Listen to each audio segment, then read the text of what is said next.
Gaz, svet, suvdan muammosi yo'q joy so'raganmidingiz? Aeroport tikurigidan o'ng tarafga yurganda chapdan birinchi ko'cha hovlimiz chiqyapti. 6 sotiylik kottejimiz. Chapga birinchi ko'cha kirib kelganimizda mana shundan boshlanadi.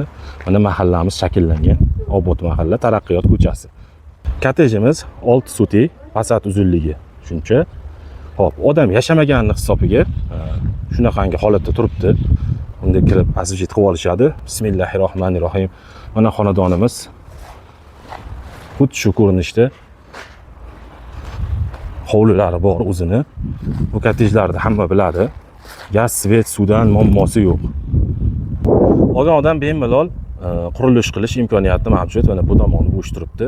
O'zini sanuzeli bor, qo'yxona qilib berishgan. Bemalol qurilish qilsa bo'ladi yana.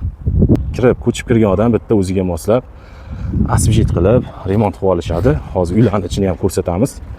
Uylarning ichiga kirganimizda mana shu holatda turibdi. Bismillahirrohmanirrohim. Mana shunaqangi hol. O'ng tomonda o'zining oshxonasi bor. Mebeli qoladi. Bu tomonda balkoni bor. Kirganimizda hop, chapga yurganimizda bu tomonda vannasi, bu tomonda hojatxonasi. Mana yerda yana bitta uyi bor o'zi.